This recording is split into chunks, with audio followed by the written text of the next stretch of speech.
በስመ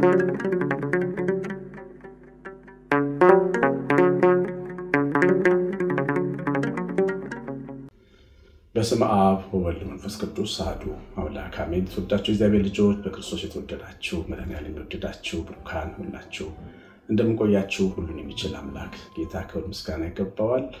እንግዲህ ዛሬ ለአገልግሎት ሐዋሳ መተን ከዛ ነው የምናስተላልፈው ትምህርቱን መድኃኔዓለምን ለማክበር መተን ነው። እግዚአብሔር ብሩካን እንኳን አደረሳችሁ መድኃኔዓለም በዓል።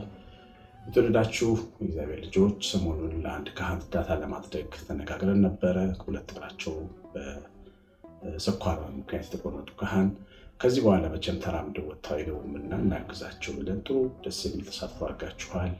ሁለት ቀን ግን ይቀረናል ዛሬና ነገ እና በደንብ ያልተሳተፋችሁ ሽማግሌው ካህን እንዲባርኳችሁ እንዲመርቋችሁ እግዚአብሔር እንዲባርካችሁ ተሳተፉ። እናግዛቸው እናቋቁማቸው። 9114138 ስልኬ ነው። ታውቃላችሁ በዚህ ዘመን የኑሮ ውድነት አለ። በዚያ ውስጥ ሰውን ማኖር ምን ያህል ከባድ እንደሆነ ታውቃላችሁ። አስባችሁበት እናግዛቸው። ሁለተኛ ደግሞ ቅድስት ሀገር ኢየሩሳሌም ጉዞ ለገና 2 ቀን ሲቀረው ከቀራንዮ ኢየሩሳሌም ጋር እንሄዳለን። 10 ቀን ቆይተን እንመጣለን። ድንቅ የሆነ ቆይታ ጌታ የተወለደበት የተቀበረበት የተነሳበት የተሰቀለበት የተጠመቀበት ብርሃነ መለኮት የገለጸበት ውሃው ጠጅ የቀየረበት እመቤታችን ቅድስት ድንግል ማርያም የኖረችበት መልአኩ የወረደበት ቦታ ሁሉ የሚጎበኝ ቦታ ነው። እድለኞች ሆናችሁ ብትመጡ ቤተሰቦቻችሁ ያቻችሁ ብትልቁ ደስ ይላል። አስቡበት። ስለሱም አጠቃላይ ሁለቱ ማሳሰቢያዎች ስልኬ ላይ 911 ነው ስልኬ 4138 ላይ አሳውቁኝ። እግዚአብሔር እናንተን ቤታችሁን ይባርክ። ዛሬ የምንማረው ስለ ደጉ ሳምራዊ ጌታ መድኃኒታችን ባስተማረው ትምህርት ላይ ነው። ሉቃስ ወንጌል ምዕራፍ 10 ላይ የሚገኝ ታሪክ ነው። አንድ ሰው መጥቶ ጌታን የጠየቀው ጥያቄ ነው። ባልንጀራዬ ማን ነው ብሎ ባለው ጊዜ በምሳሌ ያስተማረው ትምህርት ነው። ታውቁታላችሁ ሁላችሁም። አንድ ሰው ከኢየሩሳሌም ወደ ኢያሪኮ መውረዱንና በወንበዴዎች እጅ መውደቁን ነው ተናግሮ የሚጀምረው። እና ሰው ኢየሩሳሌም ነው ሀገሩ፣ ኢየሩሳሌም መኖሪያው፣ ኢያሪኮ የእስራኤል ቤት ሀገር አይደለችም። ዛሬ ድረስ ኢየሩሳሌም የእስራኤል ስትሆን ኢያሪኮ ደግሞ የፍልስጤሞች ሀገር ናት። ጥንት ደግሞ ዘመን የነበሩ ሰዎች ጨረቃን እያመለኩ የነበሩባት የጨረቃ አምላክ ሀገር ነበረች እና የእግዚአብሔር ሕዝብ ስትዋጋ የነበረችም ሀገር ነበረች። እንደውም በጥንት አበው እስራኤል ኢያሪኮን የሚሰራ የተረገመ ይሆን ተብሎ እስኪነገር ድረስ የእርግማን ከተማ ነበረች። ግን ደግሞ ኢያሪኮ ብዙ የሚያጓጉ ነገሮች አሉ። ያን ተከትሎ ነው ከኢየሩሳሌም ወደ ኢያሪኮ የወረደው ሰው። እንግዲህ ወላሂ ሰው የሚንቀሳቀሰው ነገር አይቶ ነው፣ ዝም ብሎ አይንቀሳቀስም። ከቤተክርስቲያን የሚወጣው መንፈሳዊ ነገር በቃኝ የሚለው ከእግዚአብሔር ጋር መኖር ይበቃኛል የሚለው አንድ ሰው ዝም ብሎ ተነስቶ አይደለም፣ ተሽሏል ብሎ የሚያስበውን ነገር አይቶ ነው። ይሄኛው የተሻለ ነው አስበው ነው። ግን አደጋው በጣም ከባድ ነው። ሰው አንድ እግዚአብሔር ከሆነ በኋላ ለዘላለም እግዚአብሔር ነው መሆን ያለበት። በደንብ ስሙ። እግዚአብሔርን ብላችሁ የመጣችሁ እግዚአብሔር ቤት የምትኖሩ ሰንበት ተማሪ ይሆናችሁ፣ የማህበር አባል ይሆናችሁ፣ የቤተክርስቲያን የሰበካ ጉባኤ አባል ይሆናችሁ፣ እግዚአብሔር ኑሬ ብላችሁ ያላችሁ በፍጹም ወደ ዓለም እንዳትመለሱ። የከፋ ነገር ይገጥማችኋል። ተጠንቀቁ። ጠላት ይበቀለናል። ከዛ ወደ ዓለም በተመለስን ጊዜ ጠላት አይሆኑ በቀል ነው ይበቀል። ስለዚህ ከመጣ ጌታ እንዳስተማረ እልፍ ይዞ ወደ ኋላ ማየት የለም። ገበሬው ወደፊት ነው የሚያስበው እና ዓለምን አይተው ኢያሪኮን አይተው የሚወጡ ሰዎች በሞትና በሕይወት መካከል እስኪሆኑ ድረስ ነው የሚወድቁት።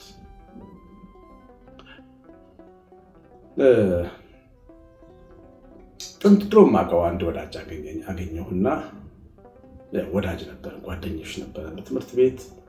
እሱ በሌላ በዓለም መስመር፣ እኔ ደግሞ ድለኛ ሆኜ በእግዚአብሔር ቤት ተለያየን።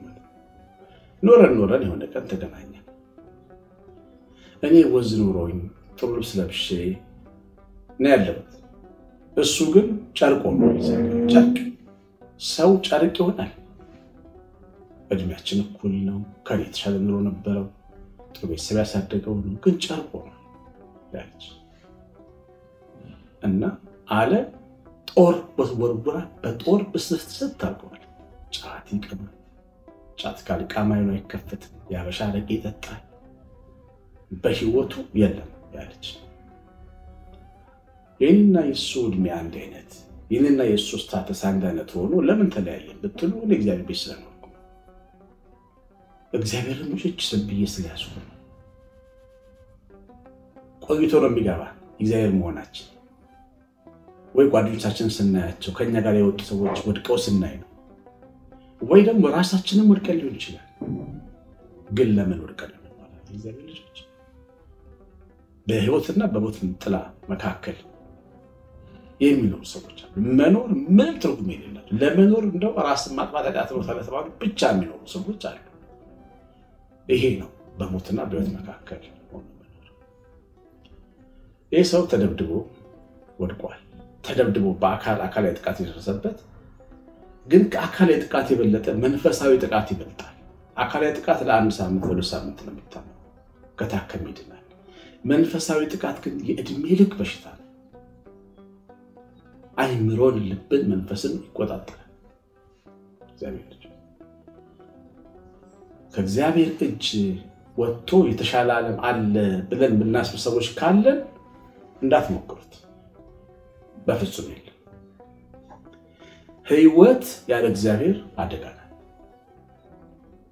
ከባህር የወጣ አሳ መቀመጫ እኮ ይኖረዋል ጠረጴዛ ላይ ብታስቀምጡት ሶፋ ላይ ቢቀመጥ ቡዳልጋ ላይ ቢተኛ በህይወት ነው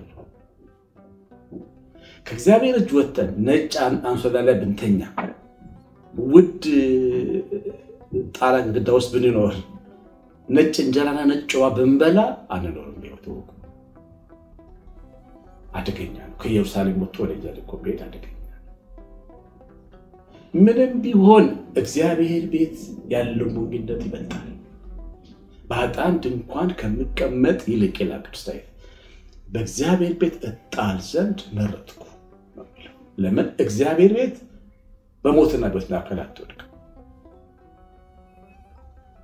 እንግዲህ እንደዚህ አይነት ሁኔታ ውስጥ ያለ ነው አንድ ካህን ሲያየው ገለል ብሎ አለፈ ደሚነካሱ ይረክሳል የሚል ትምህርት ስላለ የከትምህርት ረክሳል ብሎ ወንድሙ በሞትና በሕይወት መካከል ቢሞት ችግር የለም ማለት ነው አይሁዳዊ ወንድሙ ትቶት ሄደ ሌላ ደግሞ አሌዋዊ መጣ እሱም ትቶት ሄደ አለፈው እግዚአብሔር ልጆች የገዛ ወገኑ አረዳው ከእግዚአብሔር ቤት ወጥተን የገዛ ወገናችን ይረዳን አይችልም አበሻ ብንሆን አበሻ ጋር እንሂድ እናት ሆና አጠገብ ብትቆም አባት አጠገብ ቢቆም ከእግዚአብሔር እጅ የወጣ ቀን አይረዱ ተስፋ ቆርጠው ደምን ተጸይፎ ነው የሚያልፉት የገዛ አይሁድ የነበሩ ወገኖቹ ትተውት ሄዱ የወደቀን ሰው ማን ይፈልጋል እስቲ ንገሩኝ እግዚአብሔር ልጆች የሸተተን ሰው ማን ይፈልጋል ከጫምና ተባይ ሰውነቱን የወረሰው ሰው ማን ይፈልጋል የተሰባበረን ክትክት ድቅቅ ያለ ሰው ማን ደግፎ ይዞት ብድር አይመልስማ ካህኑ ሌዋዊ ተተውት ያለፉት አንድ አይድንም ብለው ሰው ምን እንዳልመሰላቸው ይወላችሁ ሰው ምን ጊዜም ቢሆን ተስፋ አለው በሞትና በሕይወት መካከል እንኳን ቢወድቅ ሰው ተስፋ አለው ሳምራዊ ነጋዴ ሳምራዊ የተናቁ ናቸው ባይሁድ አፍንጫቸውን ይዛሉ ሳምራዊ ሲያልፉ ማለት ነው አይሁድ ተደብድበው ወደቀው አይሁዳዊ ነው የመጣው ሳምራዊ አዘነለት ወይ ወንድም ቁስሉን በዘይቱ አጠበለት በወይን ጠጅ አክሞ ወስዶ ለሚጠብቁ ሰዎች ሰጠው እከፍላለሁ ኪሳራውን እስኪድን አክሙልኝ ብለው ነጋዴው ሊነግድ ሄደ ኢየሱስ ክርስቶስ ደግሞ ሳምራዊን ይመስላል ቸሩ መድኃኒዓለም ደግሞ ሳምራዊን ይመስላል ከኢየሩሳሌም ወደ ኢያሪኮ ወርዳችሁ በሞትና በሕይወት መካከል የወደቁ ሰዎች ትኖራላችሁ እግዚአብሔር እንደው ያስተምር እኔ ተስፋ የለኝም ለኃጢአት እየሰጥቻለሁ ለድካሜ ተሸንፌያለሁ ነውር ሰርቻለሁ በውስጥ ገበናዬ የሚያሳፍር ብዙ ነገር ነገር አለብኝ እኔ ዋጋ የለኝም ብለን ቆመን የሞትን ሰዎች አለበት እኛ ለመታረም ዛሬ ነገር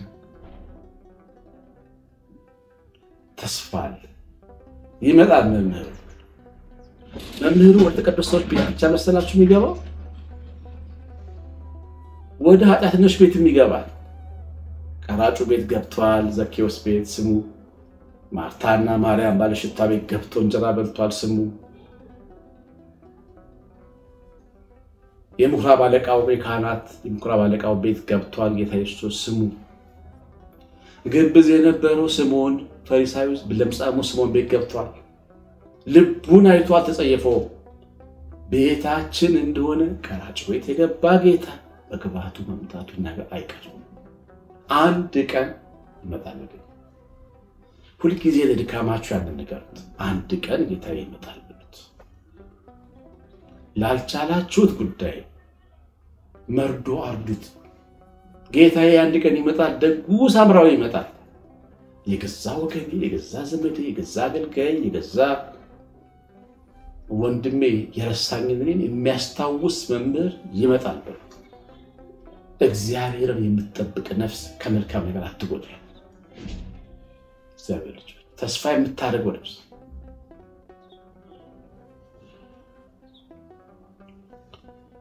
ሳምራው መጣ ተስፋ እናደርጋለን የታሰረችውን ወንጀላ ፈትቶ የሚቀመጥባት ይመጣል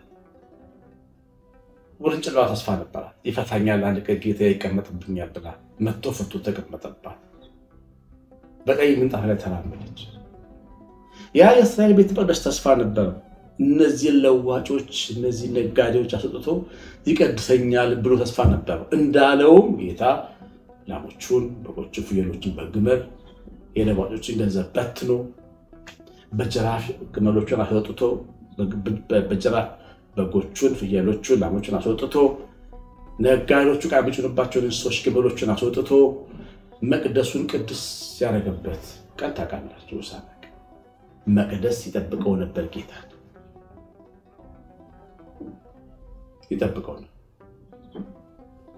ይመጣል ወደ እያንዳንዳችን በተለይ ተስፋ ቆርጠን ወዳለን ምስኪን ሰዎች ይመጣል ጌታ መቼም ይሄ ከኢየሩሳሌም ወደ ኢያሪኮ የሚወድ ሰው ሳምራዊ ያድርኛል ብሎ አንድ ቀን ማስበው ያውቃል በሳምራዊ መታከም ይፈልግ ሰው አይደለም ግን ጌታ ቀና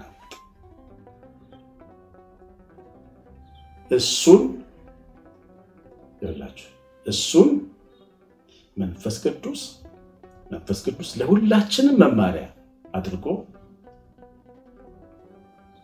ጠገነ ፈወሰው ከመንገድ ስለዚህኛ በተስፋ ተጠብቀዋል